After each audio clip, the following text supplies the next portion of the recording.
Super Big Match bakal segera tersaji di matchday pertama putaran keempat kualifikasi Piala Dunia 2026 zona Asia yang bakal mempertemukan sang tuan rumah Arab Saudi ditantang tamunya yaitu Timnas Indonesia. Pertandingan ini bakal diselenggarakan di King Abdullah Sport City, yakni pada 9 Oktober 2025 ini. Pertandingan ini pastinya bakal berjalan sengit dan menarik. Pasalnya kedua negara sama-sama mengincar kemenangan demi asal lolos ke Piala Dunia 2026. Timnas Indonesia yang di pertandingan ini bertindak sebagai tim tamu, mereka harus tampil habis-habisan di laga ini. Kemenangan merupakan harga mati bagi Rizky Ridho dan kolega agar mimpi bermain di Piala Dunia segera tercapai. Meski tidak mudah dikarenakan di laga ini Timnas Indonesia bermain di kandang lawan yang pastinya bakal didukung penuh oleh ribuan supporter mereka, namun Patrick Kluivert optimis kalau pasukannya mampu menuntaskan perlawanan tuan rumah di hadapan pendukungnya sendiri. Seperti yang kita ketahui bahwa pelatih Patrick Kluivert sudah resmi memanggil sebanyak 28 pemain, di mana dari 28 pemain tersebut beberapa pemain yang sempat menjadi andalan mereka tidak masuk dalam daftar yang dipanggil oleh pelatih asal Belanda itu. Di antaranya ada nama Marcelino Ferdinand, Miss Hilger, Rafael Strijk, Ivar Jenner, dan Adrian Wibowo. Adapun nama-nama seperti Martin Paes, Stefano Lillipali, dan Ole Romini, mereka masih dipercaya untuk menjadi andalan di putaran keempat nanti. Lantas bagaimanakah Patrick Kluivert meracik strateginya di laga hidup mati melawan tuan rumah Arab Saudi ini? Dan berikut ini merupakan starting line up terbaik Timnas Indonesia versus Timnas Arab Saudi di laga pertama putaran keempat kualifikasi Piala Dunia 2026 zona Asia.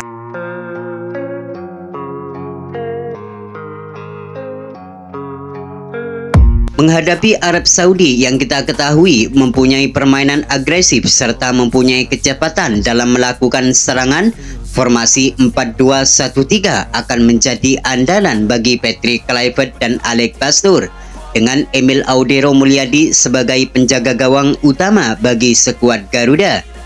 Emil Audero saat ini dalam performa terbaiknya di Serie A bersama klubnya Cremonese FC. Dalam beberapa pertandingan, pemain keturunan Mataram ini mampu tampil ciamik dan mencatatkan 20 penyelamatan penting dan menjadikan pemain berusia 28 tahun ini menjadi pemain paling sibuk dan efektif di Serie A musim ini. Tidak hanya mempunyai refleks yang sangat baik, namun Emil Audero juga mempunyai ketenangan dalam mengantisipasi berbagai tendangan keras dari lawan. Maka tak ada alasan bagi Patrick Kluivert dan Alex Pastoor untuk tidak memasang Emil Audero sebagai pilihan utama di putaran keempat nanti. Selain Emil Audero, ada juga nama Martin Paes yang juga kerap tampil ciamik bersama skuad Merah Putih.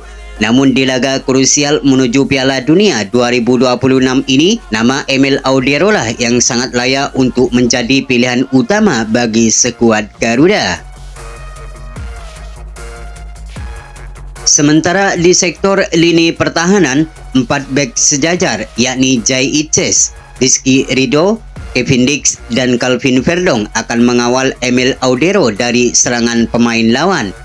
Jai Itches akan tampil sebagai kapten tim dan akan mengatur permainan Garuda dari lini belakang. Dengan postur yang tinggi, ia dapat diandalkan ketika melakoni duel-duel udara. Selain itu, pemain asal Sassuolo ini dikenal mempunyai ketenangan dalam menguasai bola dan membangun serangan dari belakang. Dengan pengalaman bermain di Serie A, ia sudah terbiasa dalam menghadapi tekanan dari para pemain bintang. Selain itu, Jai Itches juga mempunyai naluri mencetak gol dari bola mati, sesuatu kelebihan yang menjadi nilai tambahan bagi sebuah tim. Sedangkan Rizky Ridho, kita sudah mengetahui kemampuan pemain berusia 23 tahun ini.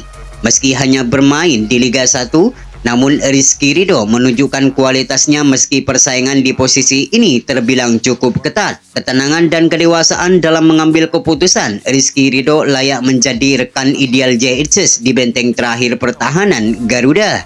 Sedangkan Calvin Verdong, kita sudah mengetahui kemampuan pemain yang satu ini, tenang serta lugas dan tak kenal lelah dalam menjaga pertahanan, sesuatu yang ditampilkan oleh pemain berusia 28 tahun ini. Meski mempunyai tubuh yang tidak terlalu tinggi seperti pemain lainnya, namun Calvin Verdong tidak kesulitan ketika berduel dengan para pemain yang bertubuh tinggi. Selain itu, Calvin Verdong juga tidak hanya kuat dalam menjaga pertahanan, namun ia juga terlihat kerap kali membantu penyerangan dan memberikan umpan yang akurat kepada rekan yang berada di lini depan. Adapun Kevin Dix akan menawarkan kombinasi bertahan dan menyerang.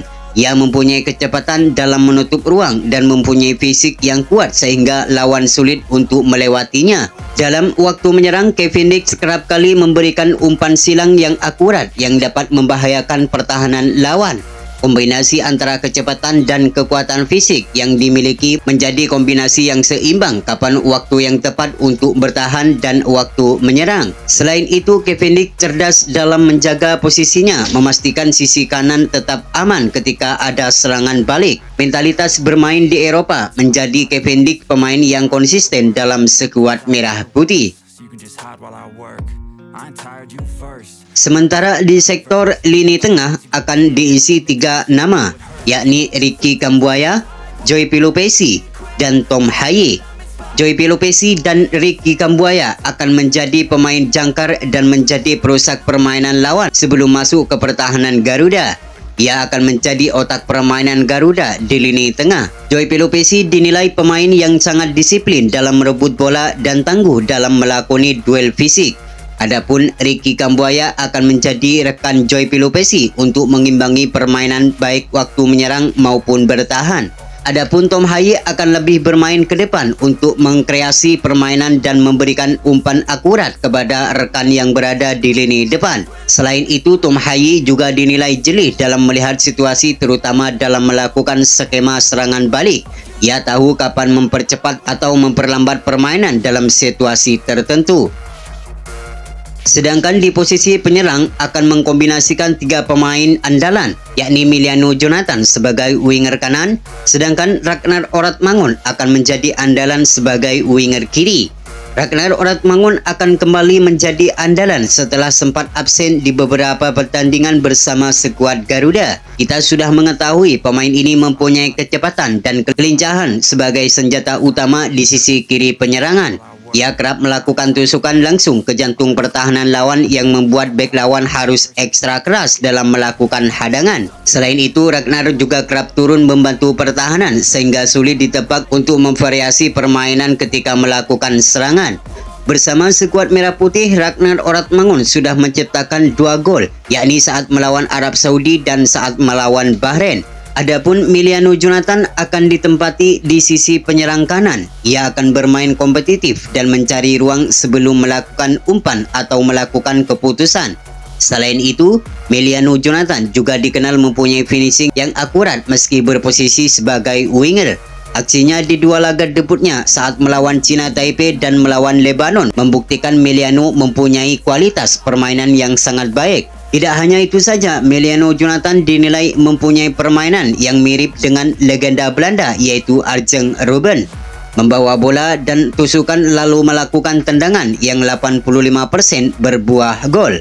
Adapun di posisi ujung tombak akan diisi oleh Romini. Sempat absen karena mengalami cedera dan diragukan bakal tampil di putaran keempat melawan Arab Saudi dan melawan timnas Irak. Oleh Romini dipastikan akan menjadi andalan di lini depan setelah namanya masuk dalam daftar 28 pemain yang dipanggil oleh pelatih Patrick Kluivert. Sebagai ujung tombak, Oleh Romini menjadi tumpuan utama dalam menciptakan sebuah gol.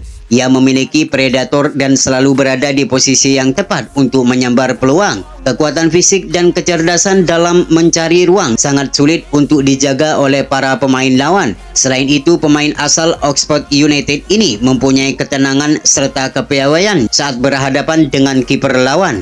Saat ini Oleh Romini sudah melesakkan 3 gol bagi skuad Merah Putih. Kembalinya Oleh Romini ini diharapkan menjadi solusi bagi lini depan Garuda yang kita ketahui tampil tumpul saat melakoni uji coba saat melawan Lebanon beberapa waktu lalu.